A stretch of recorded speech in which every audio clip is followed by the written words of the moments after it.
Continuamos en el segundo foro internacional La innovación en la justicia, organizado por México Evalúa y la Fundación Friedrich Naumann para la Libertad.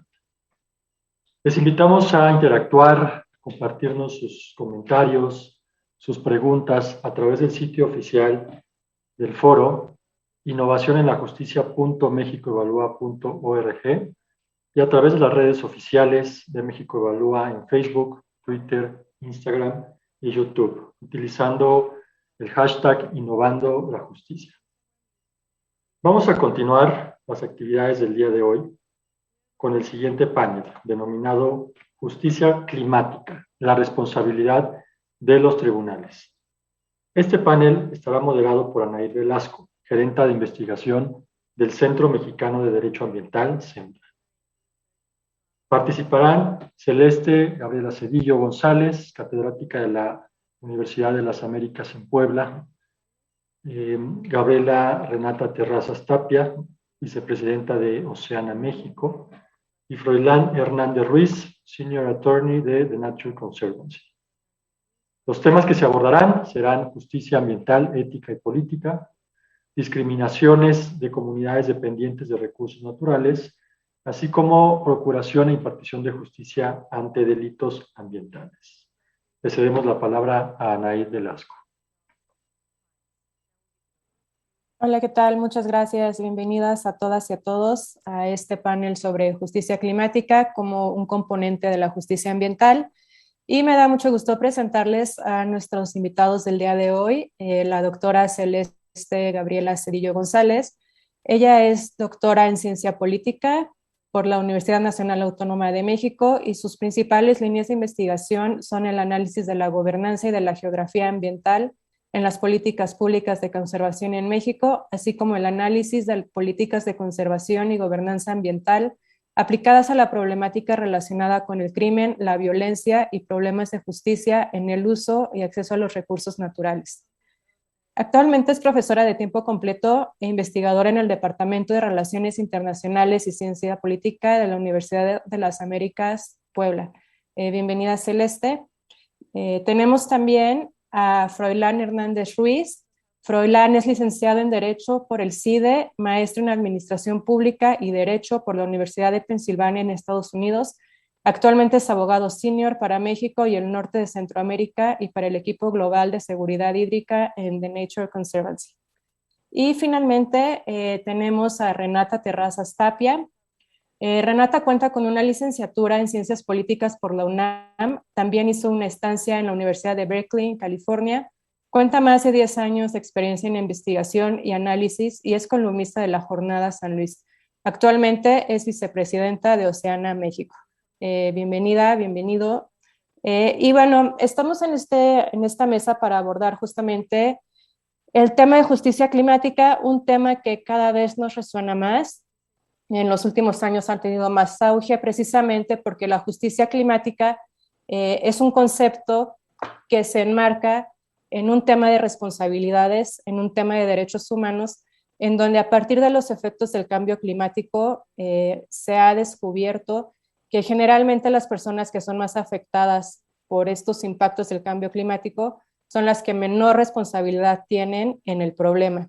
Es decir, las personas que menos emiten gases de efecto invernadero generalmente son las personas que más sufren las consecuencias de este calentamiento global y por lo tanto la justicia climática aborda una gran cantidad de principios y componentes, pero al final del día lo que busca es por un lado, responsabilizar a los grandes emisores, sean estos gobiernos o empresas.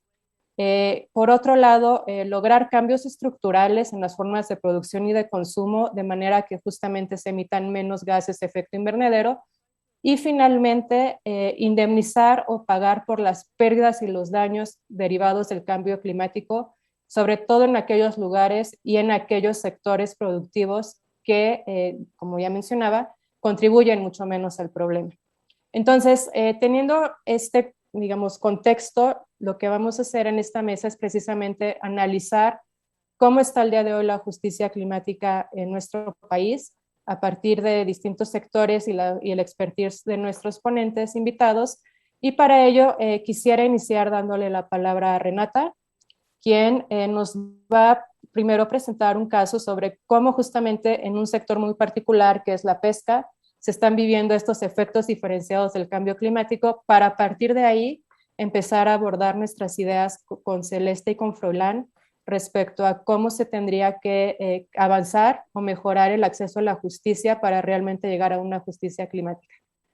Muchas gracias y bueno, te escuchamos, Renata. Gracias, Anaid, y muchas gracias por la invitación a México Evalúa. Les voy a presentar es un caso muy concreto, ¿no? De pronto pensamos en justicia climática y luego nos vamos a los tribunales. A veces hay que ver un poco qué está detrás y quién está contando la historia y qué significa. A ver, el tema, la crisis climática tiene efectos muy concretos en el océano, destruye hábitats por completo, termina con la vida de animales marinos, pero hay algo muy importante que tenemos que recordar y hay seres humanos que están en la primera línea de las afectaciones de esta crisis climática. En este caso concreto quiero hablar de las personas que se dedican a la pesca. En Océano trabajamos en campañas y tratamos de atajar lo que podemos controlar de manera casi inmediata, como contaminación, sobrepesca, destrucción de hábitat de manera muy concreta, pero hay un elefante blanco todo el tiempo en las discusiones y es este cambio de la temperatura, acidificación de los océanos que va teniendo un efecto muy concreto a la vida marina.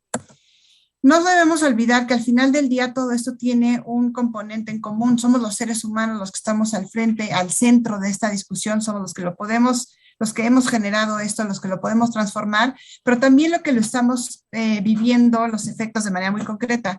Sin embargo, todos estamos padeciendo la crisis climática, pero no lo estamos sufriendo de la misma forma. Y esto es bien importante entenderlo cuando pensemos en justicia y en climático, va de la mano, ¿no? Los efectos no son los mismos y por ende las respuestas no deben ser las mismas. En el caso concreto de las pesquerías, esta es la situación de las pesquerías en México. Tenemos el gran componente que ven es el máximo rendimiento sostenible. Máximo rendimiento sostenible significa que estamos sacando lo justo para que se mantenga la población de esa especie igual. Pero esto no considera la crisis climática, esto no considera cambios de temperatura, no considera cambio de corrientes, no considera absolutamente nada. En la parte azul más clara está en deterioro y un 7% con otro estatus que no sabemos necesariamente qué es. Cuando sumamos este 63 y el 17%, tenemos al 80% de nuestras pesquerías en deterioro o a punto de deteriorarse porque la crisis climática justo lo que va a hacer es que va a modificar la situación donde están montadas los cálculos de estas pesquerías. Entonces, tenemos este porcentaje que es bastante alto, que no afecta de manera igual ni siquiera a las personas que se dedican a la pesca. En Océano desarrollamos un mapa social de la pesca, quiere decir cuántos individuos, cuántos seres humanos, cuántos pescadores y pescadoras están detrás de cada una de estas pesquerías y cómo pensar que alguna de estas pesquerías en deterioro tiene efectos diferenciados. Hay muchísimas personas, aquí alcanzan a ver escama marina, que básicamente son todos los peces o camarón, son las dos pesquerías de las que más personas se dedican y cualquier cambio en esas pesquerías tiene un impacto más brutal en la vida de pescadores porque más gente se dedica a pescar esas especies. Esta es otra forma de ver los mismos datos donde se nota el porcentaje de personas que se dedican, pero también la situación en la que se encuentran, la situación en la que se encuentran en este deterioro de las pesquerías. Y todo esto nos da de manera muy rápida un impacto muy concreto en algunos pescadores por encima de otros. En este mapa lo que quiere decir es que donde hay más pescadores y donde están los pescadores más pobres son los que tienen este efecto inmediato en sus pesquerías y los que están a nada, a meses, a pocos años de perder el sustento de sus familias. Este es un ejemplo, de pronto pensamos en pescadores y la gente, pensamos en clima y en los océanos y su importancia y luego pensamos en las y los pescadores como los enemigos de los océanos, y hay matices en toda esta historia. Este es el caso muy concreto de Edgar, un pescador en Mazatlán. Lo que ven, la foto que ven ahí es la captura del día. Eso es lo que él va y pesca con una pesca muy selectiva y lo que tiene que vender para subsistir en ese día. Cada que se enfrenta a un cambio en el clima, a una tormenta, a un huracán, deja de salir a pescar y deja de tener este sustento inmediato que necesita para sí mismo y para su familia. Entonces, estas personas con esta pesquería, que la verdad es que es bastante selectiva, que tiene muy pocos efectos en los hábitats y en el océano, los estamos metiendo en la misma canasta de esta pesca industrial que puede llegar a tener efectos más nocivos en el océano. Sin embargo, son los que van a recibir los mayores efectos de la crisis climática y todo lo que sucede en el mar. Si quieren saber más, hay un evento mañana, 18 de noviembre a las 11 del día. Una organización va a hacer justo este vínculo entre crisis climática y pesca y empezar a entender cómo no estamos considerando esta crisis climática y sus efectos en las pesquerías. ¿Cómo se vería de manera muy rápida la justicia climática en los océanos?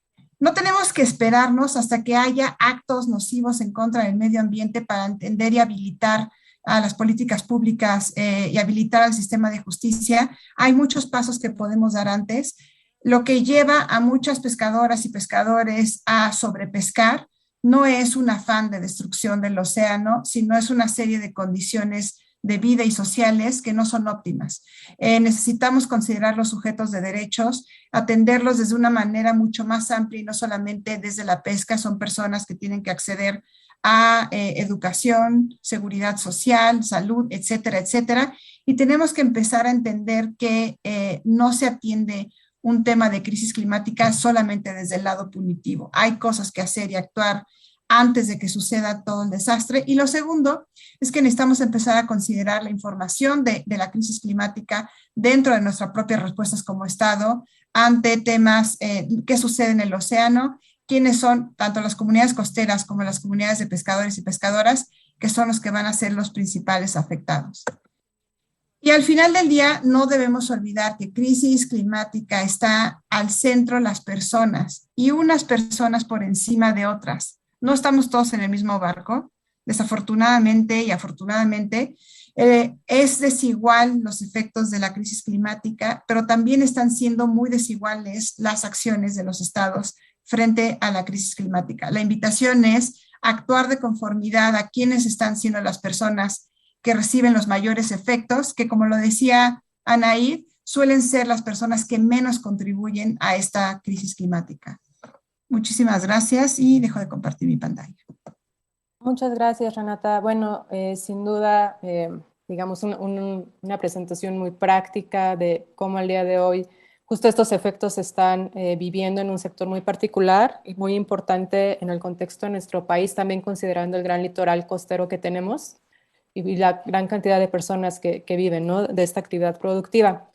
Y también ya nos dabas algunos elementos sobre qué desde tu perspectiva tendría que considerar la justicia climática, tanto elementos propiamente jurídicos, ¿no?, esta cuestión de sanciones y no sanciones, la impunidad y la responsabilidad, pero también otros elementos importantes de carácter económico y social que tendrían que estarse considerando en la construcción de este elemento de justicia.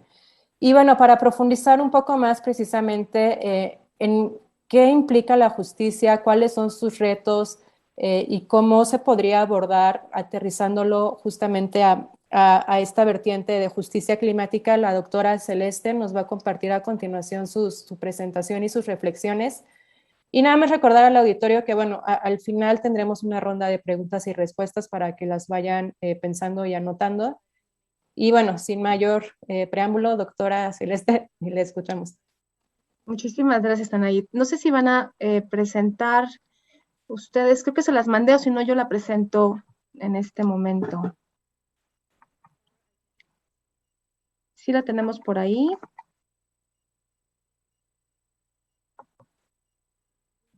Sí está apareciendo, ¿verdad?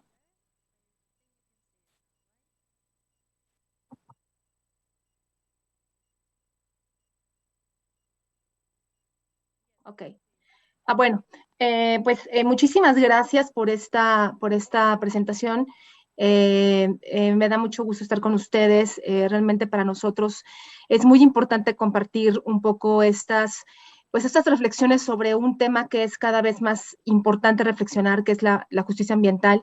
Estamos viviendo justamente en una era geológica nueva, de acuerdo a nuevos estudios de reciente publicación, ¿no? Muchos de ellos nos dicen que estamos aproximándonos hacia el antropoceno, ¿no? Una nueva era geológica que realmente nos presentan retos importantes para todos nosotros, ¿no?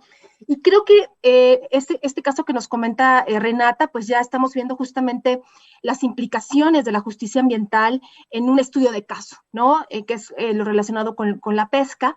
Y precisamente es un tema que tenemos que seguir profundizando, ¿no? Porque este concepto de justicia ambiental está sujeta a problemas de definición en torno a su sentido y a su alcance. Y podemos entender a la justicia ambiental como una distribución de cargas, de beneficios y de responsabilidades que están justamente relacionadas con el acceso a recursos o bienes naturales y también la existencia de leyes específicas para regular dicho uso o acceso y reparar los daños que generan las prácticas económicas y sociales al medio ambiente. Este es como un concepto muy general de lo que podríamos entender como justicia ambiental. Sin embargo, este mismo concepto va a integrar al menos 4 perspectivas que cada una de ellas es bastante complejas y muy disputada, ¿no? Primero, ¿qué entenderíamos por justicia y cómo se combina con la problemática ambiental, ¿no? O sea, desde un punto de vista legal podemos tener como muy claro, ¿no? Que aquel que pues infringe una ley está cometiendo un atentado contra la justicia, ¿no? Pero a su vez, ¿cómo esto se puede relacionar justamente con el medio ambiente? Pareciera que fueran 2 ámbitos totalmente difíciles de justamente relacionar, ¿no?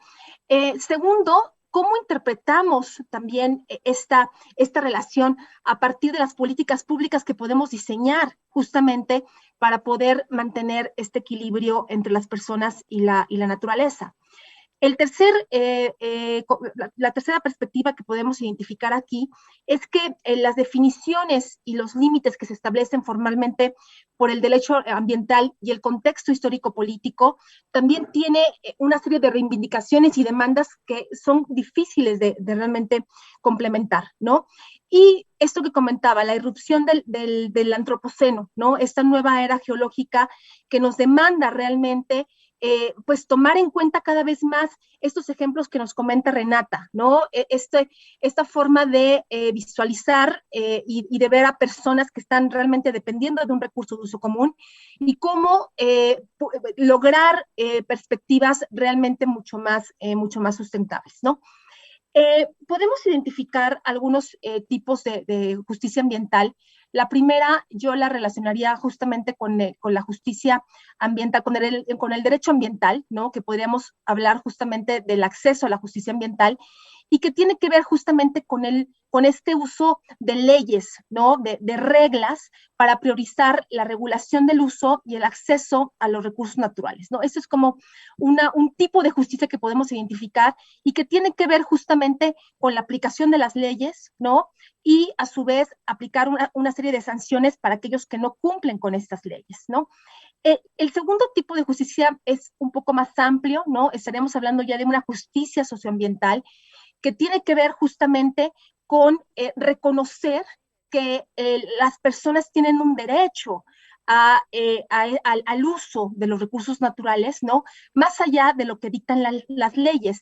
Y es un enfoque que ha tenido cada vez más importancia en los últimos años, de los años 70 para acá. Realmente se ha reconocido que hay acciones colectivas y que hay personas que están utilizando estos recursos y que no necesariamente se están cumpliendo con las leyes y que también tenemos que tomar en cuenta, ¿no?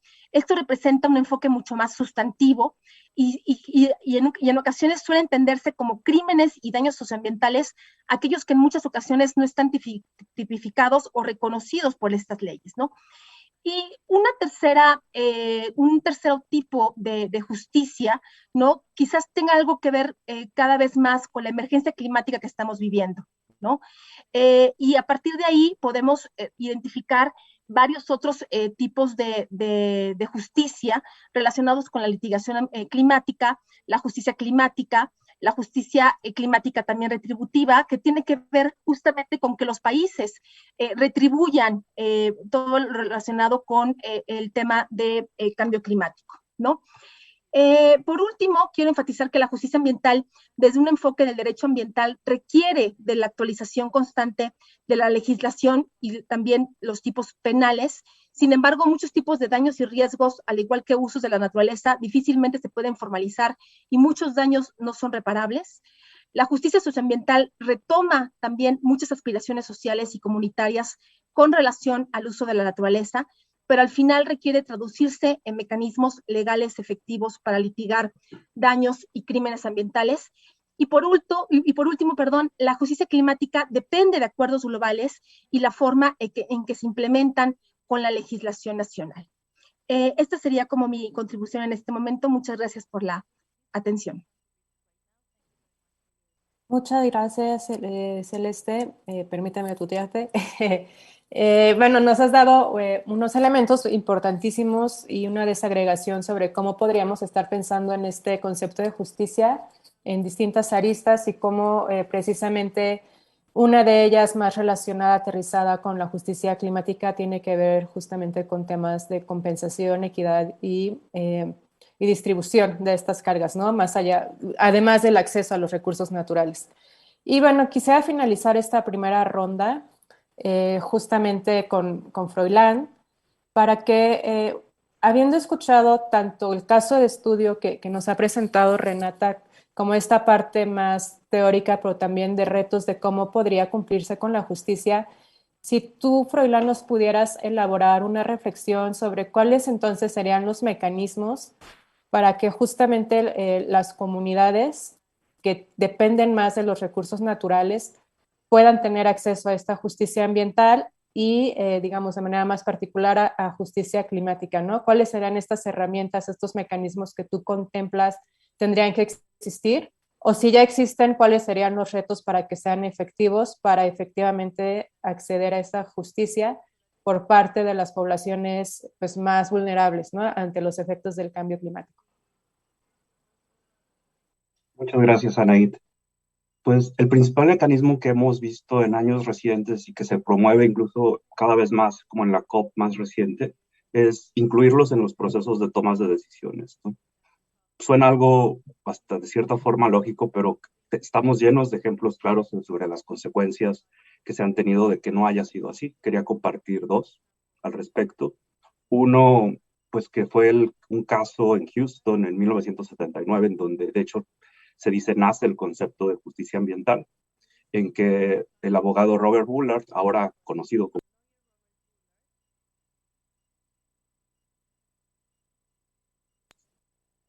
perdón, ¿me estaban escuchando? Los últimos 20 segundos no. Nos quedamos en el abogado Robert. Ok. Que es reconocido como el padre de la justicia ambiental, pues promovió serie de juicios contra la ciudad de Houston relacionados a que iban a colocar un nuevo basurero. Y lo que ellos vieron es que en esa ciudad, más del 82% de los basureros que se habían construido en los últimos 100 años habían estado localizados en zonas donde vivía principalmente población afroamericana, mientras que solo el 25% de la población total era afroamericana. O sea, había una concentración muy importante. Este caso fue muy sonado, ha sido de los más estudiados, tiene varios aspectos importantes, pero incluso aunque lo perdieron, donde mucho se ve la relevancia en los análisis, es de que muchas de las tomas de decisiones que se tuvieron para localizar esos basureros fueron por gobiernos que estaban principalmente representados por la población blanca en ese momento en Houston. Y en diferentes entrevistas, Robert Bullard ha manifestado que en su opinión ese ha sido como el principal pendiente que se tuvo. Y el segundo tipo de ejemplo es algo ya también relacionado a las organizaciones de conservación ambiental. En The Nature Conservancy es una organización con más de 60 años, trabajamos en 75 países y hemos promovido la creación de numerosos parques nacionales en diferentes partes del mundo. Por muchos años, y hasta hace relativamente poco, la creación de estos parques nacionales no involucraba trabajos con las comunidades que incluso llegaban a vivir ahí, y se les ponían restricciones sobre las prácticas que podían tener sin consensuarlo con ellos, limitando sus formas de vida, o incluso se les llegaba a comprar la tierra, digamos, o expropiar la tierra para que salieran. Y eso pues ha llevado a que muchos parques nacionales no han tenido el manejo ideal que se esperara de ellos, porque nunca se involucró de lleno a las comunidades locales. Esto es algo que hemos promovido cambios.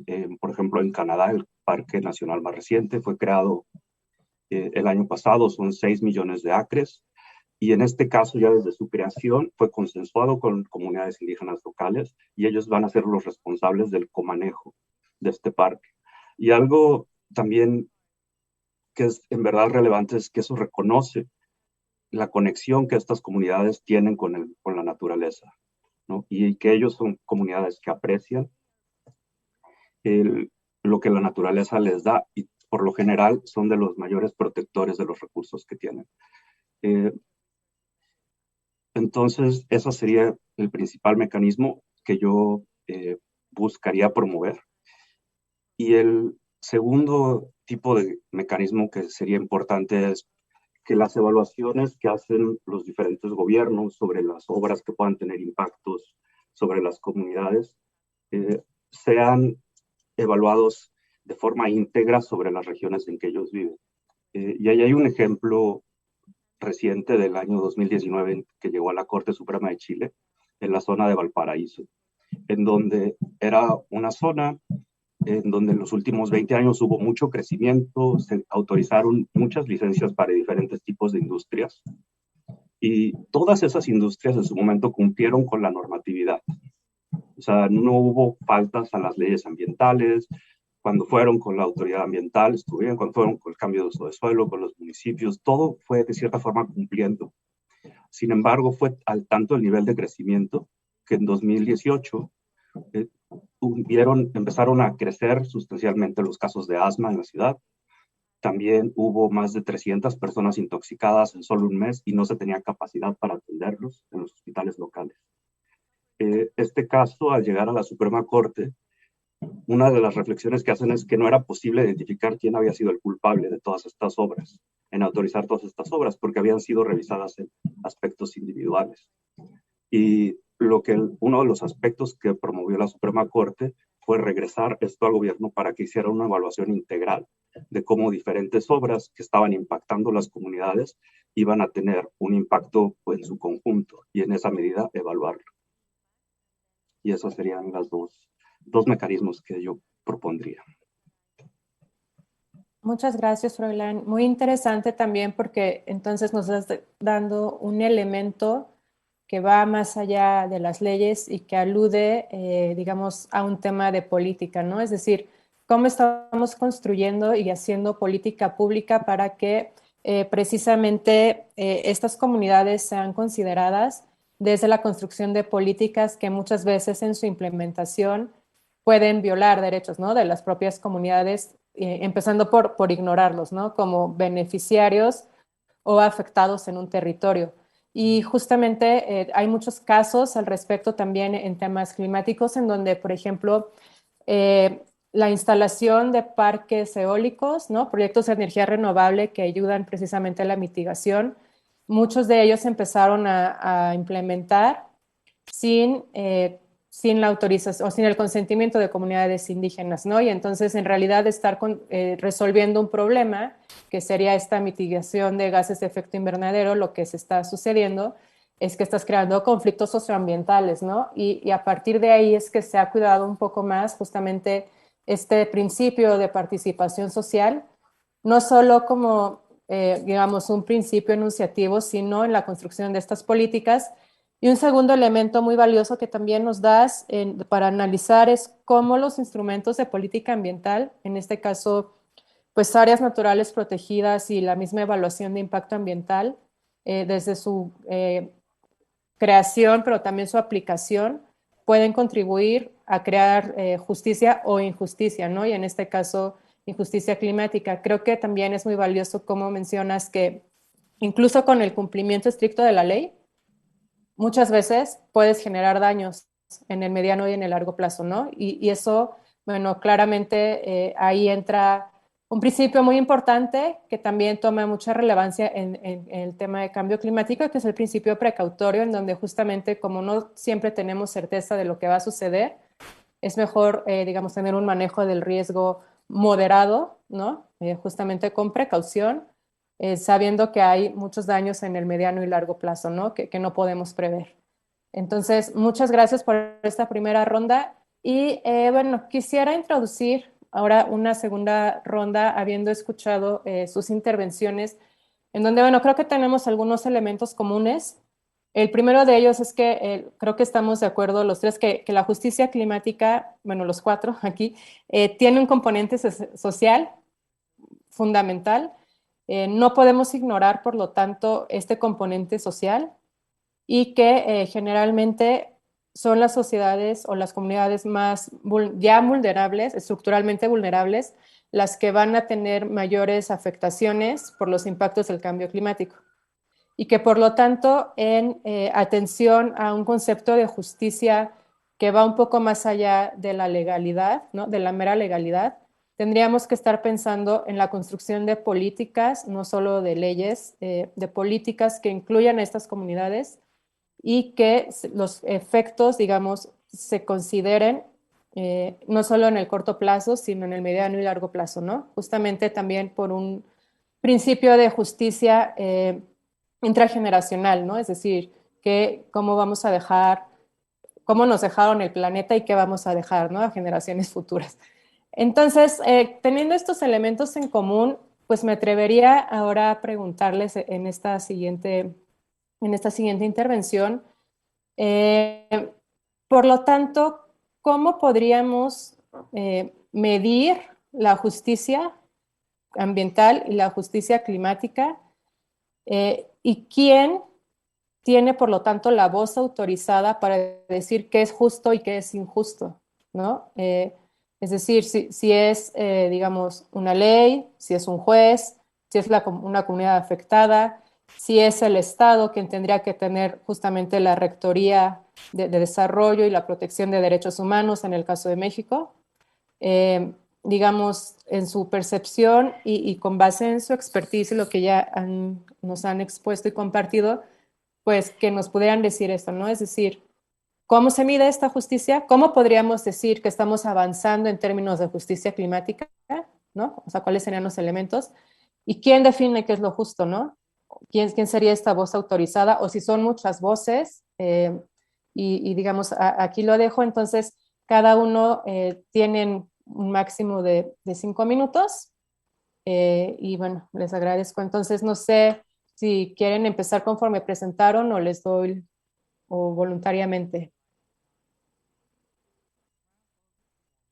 A ver si, Celeste.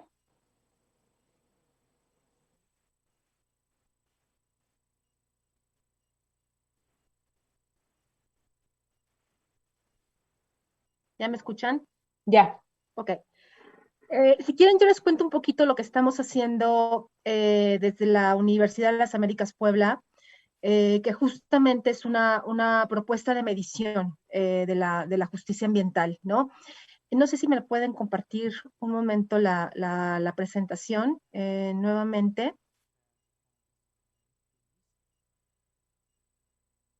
Listo, muchas gracias. Este es un índice que presentamos recién en abril del 2020, que justamente busca medir la impunidad ambiental, ¿no? Responde a un ejercicio muy amplio que empieza en el 2014 en la universidad y que nosotros recién hace un par de años empezamos a construir para la parte ambiental. Fuimos un grupo de profesores, investigadores de la universidad, junto con alumnos reconocidos por su vinculación con la investigación, y bueno, se presentó este índice, ¿no? Que justamente creo que retoma varios de los elementos que aquí platicaron Renata y Froilán sobre la necesidad de la incorporación del tema social, ¿no? En la medición de la justicia ambiental. La siguiente, por favor. Nosotros estamos entendiendo como impunidad ambiental la imposibilidad de investigar, perseguir, enjuiciar, sancionar y reparar los delitos y daños en contra del medio ambiente, ¿no? Un poco respondiendo justamente al tema, al derecho ambiental, este tipo de justicia de la que hablaba al principio de mi intervención. La ausencia de aplicación o cumplimiento de objetivos de política ambiental y climática, analizando las capacidades que tiene el Estado, ¿no? Para justamente hacer efectivos y alcanzar esos objetivos de política ambiental y climática, y que además lo vincula justamente con el disfrute de un derecho humano un disfrute a un derecho humano que es el medio ambiente sano, ¿no? Que recién Naciones Unidas lo ha tipificado de esta forma. Y también considera dentro de este enfoque global la inexistencia de estrategias y programas de políticas públicas a largo plazo, es decir, esta preocupación que están retomando desde diferentes sectores, ¿no? De la necesidad de que esto se planee más a largo plazo, ¿no? Que se planteen estrategias intergeneracionales que justamente retribuyan de alguna forma a las siguientes generaciones para pues darles un mejor medio ambiente, ¿no? La que sigue, por favor. Entonces, este es el concepto como más general del índice.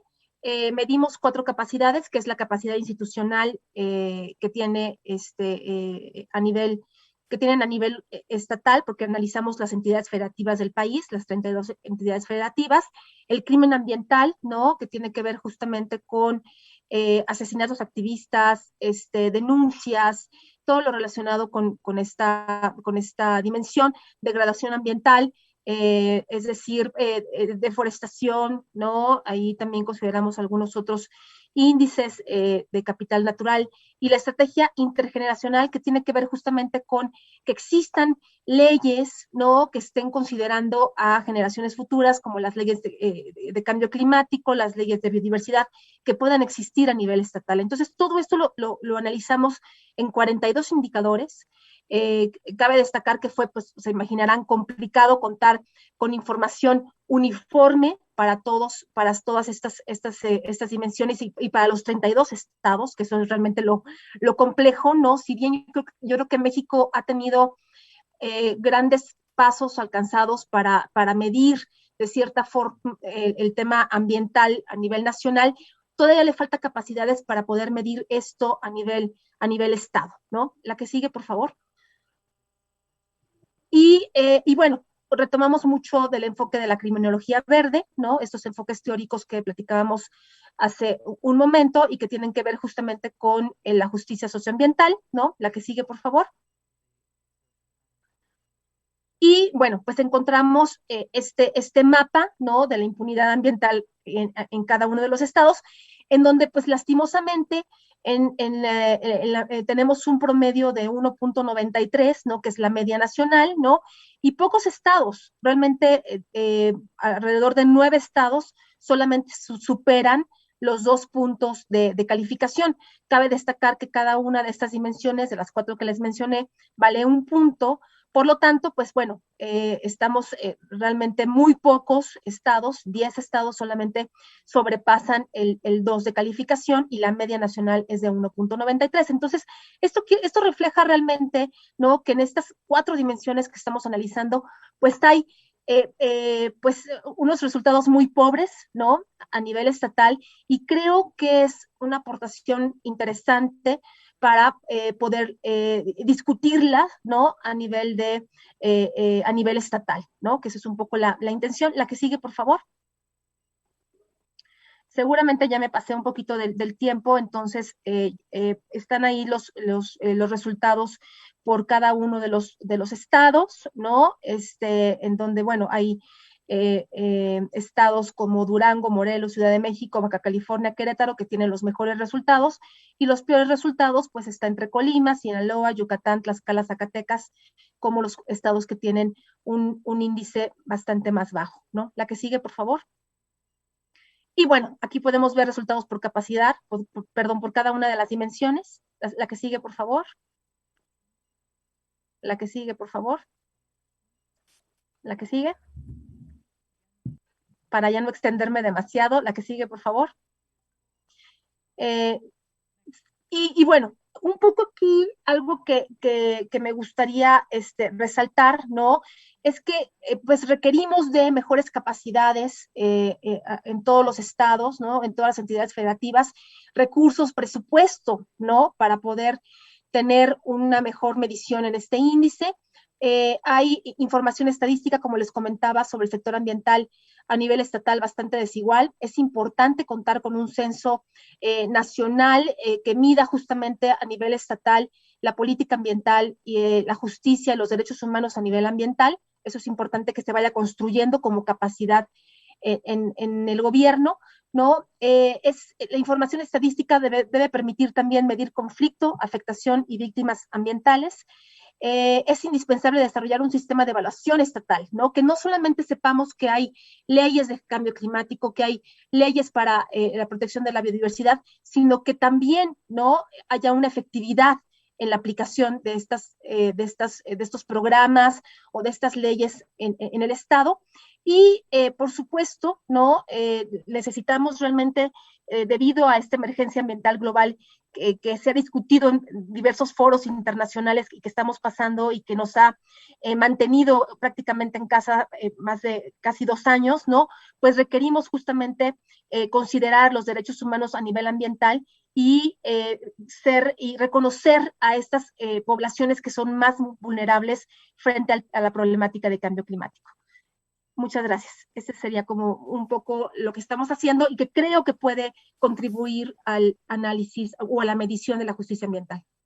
Sí, definitivamente creo que es una propuesta metodológica muy concienzuda respecto a cómo podríamos estar midiendo un concepto que pareciera abstracto y aterrizarlo, ¿no? Justamente con estas 4 variables que se miden. Entonces, sin duda, una aportación muy, muy buena. Renata, ¿nos quieres compartir tu reflexión? Gracias. Sí, gracias, Anaid. A ver, cuando piensa uno en justicia, siempre hay varios componentes. Una posibilidad es ya el castigo directo, quién contaminó, quién hizo, quién está dañando todo. Y la otra parte también es a quién está afectando más o cómo está afectándole y en qué medida. En el quién contaminó más y como esta parte un poco más, en México parece más punitiva que de justicia, hay siempre un problema. Normalmente el sistema de justicia se va sobre los que es más fácil detener, los que es más fácil procesar.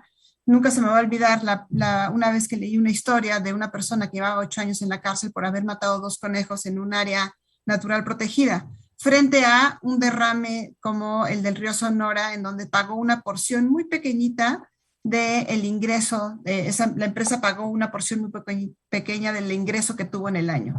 Entonces, no podemos olvidar que hay intereses económicos detrás que hacen una distinción por sí sola, más antes de que nosotros entremos al tema, hacen una distinción y tenemos una tendencia a castigar de manera más vehemente a las personas que están teniendo un impacto diminuto en el equilibrio ambiental. Cuando pensamos en justicia climática, a mí me hace pensar más en aquellas personas a las que les afecta más, ¿no? No hemos podido, y lo acabamos de ver en la COP26, no hemos podido meterle, ni siquiera, déjate los dientes, siquiera acariciar el tema de la creación de emisiones, ¿no? La contaminación. Es un tema que sigue estando allá como si no existiera y presenta varios retos. En esta parte, a quienes les afecta más, creo que hay un componente muy puntual y es la creación de políticas públicas. Creo que una gran apuesta, yo como politóloga que soy, pero tiene que ser una apuesta de creación de políticas públicas antes de llegar incluso a tratar de llevar a la justicia a las personas, dado los problemas que en México tenemos con el acceso a la justicia.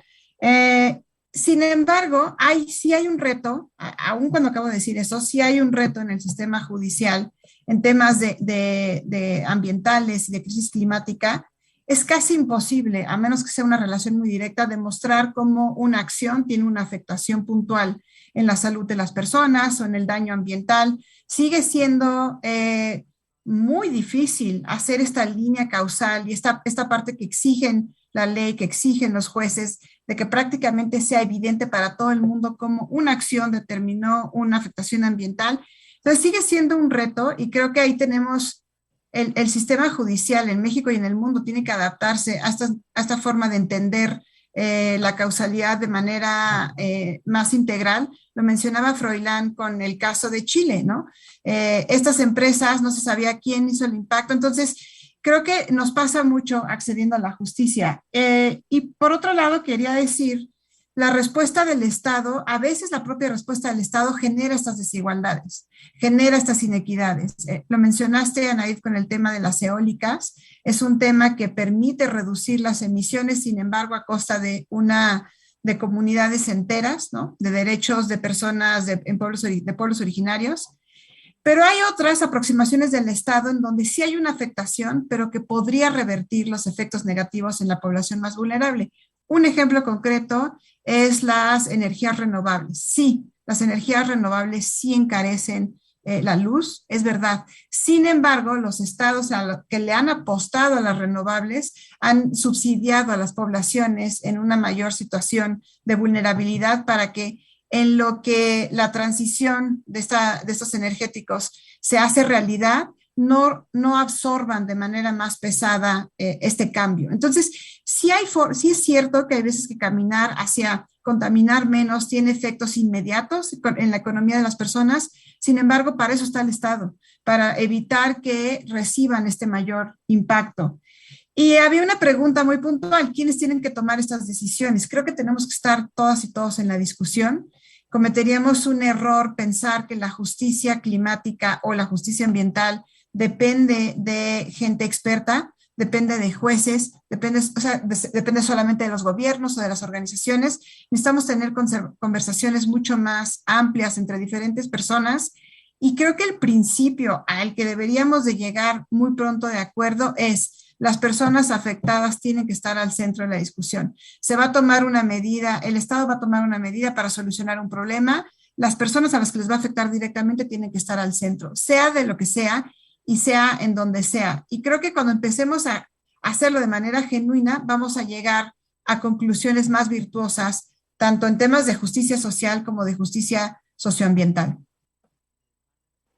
Sí, muchas gracias, Renata. Sin duda, poner al centro a las personas afectadas, en mi opinión, también es la voz más legitimada para hablar sobre qué es justo, qué es injusto, ¿no? Más allá de hacer leyes, en el caso de nuestro país, en el Congreso de la Unión, ¿no? Que muchas veces son leyes abstractas, que no tienen no tienen el sustento social realmente, ¿no?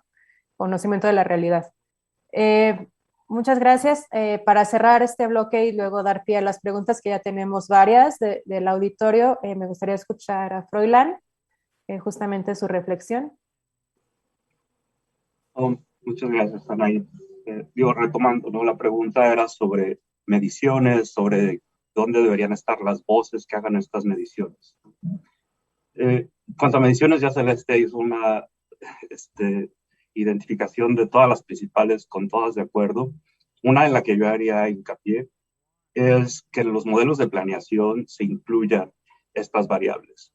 Por ejemplo, hace 7 años, la CFE en el río Coatzacoalcos, que es un río que ahorita prácticamente no tiene presas, es uno de los ríos más largos que sigue fluyendo libremente, había planes de llegar a generar nuevas presas de aquí a 30, 40 años, hasta que eran 13, 14 presas que iban a generar más del 80% de la capacidad de generación de energía eléctrica del río.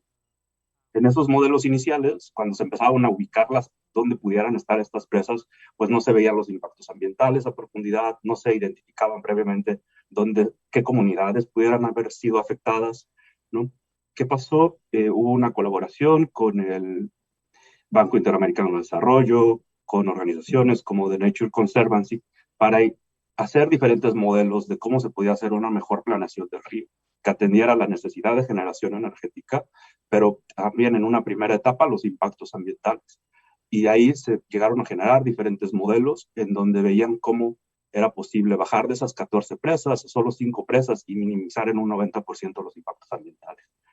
Y después dicen, bueno, ¿por qué no incluimos así otras variables? Y así fue que se empezaron a incluir comunidades y hacer una modelación más compleja que requiere mayores estudios, pero que permite desde una entrada ir viendo cómo puedes lograr estas estimaciones de forma tal que el último modelo que se llegó a preaprobar, digamos, porque son planeaciones a muy largo plazo, eran solo 4 presas, pero que ya no iba a incluir movilización de comunidades, que en un principio eran 5, ¿no? Y que ya iba a minimizar bastante los impactos ambientales.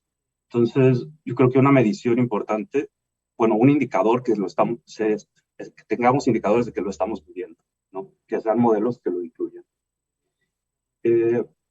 Y en cuanto a las voces que deberían medirlo, pues yo siento que debe ser todos, ¿no? Y eso es algo que deberíamos hacer y que casi nadie está haciendo, ¿no? Y en general sobre el cambio climático.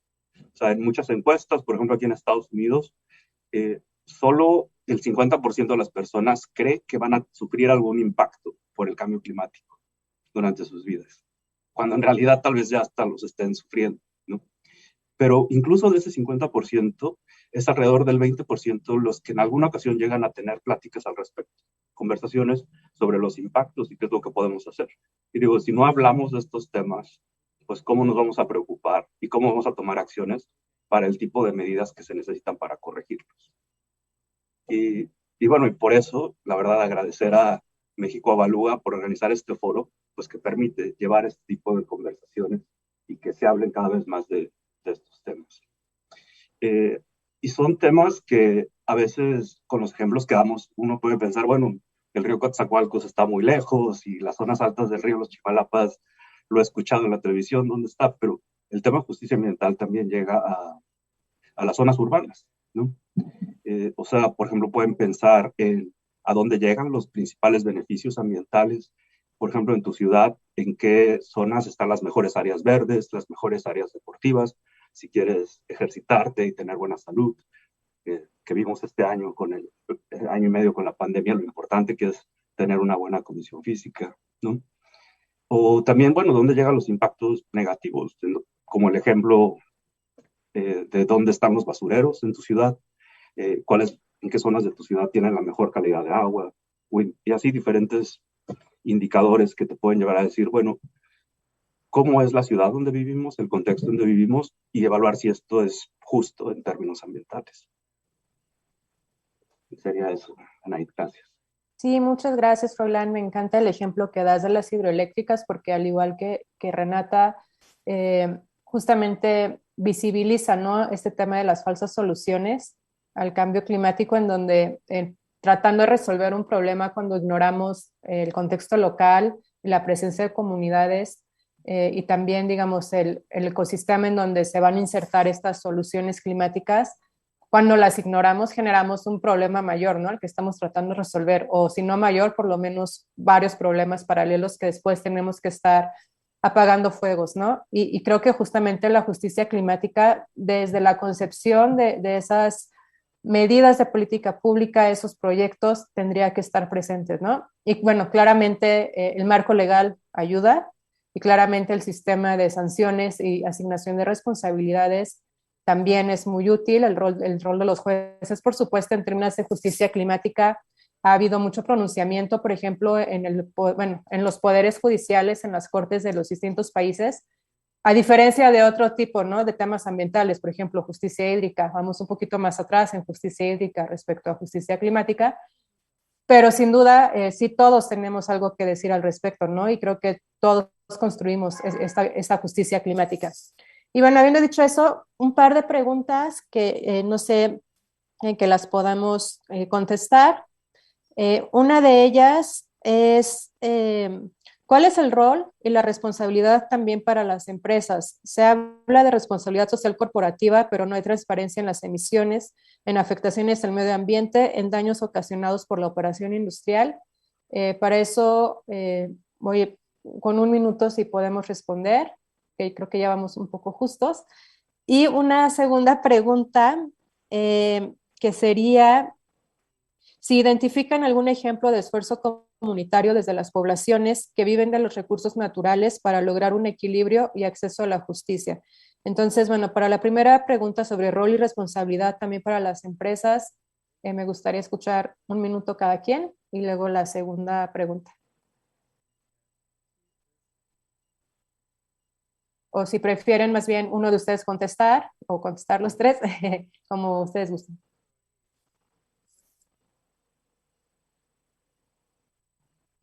Bueno, a ver, si quieren yo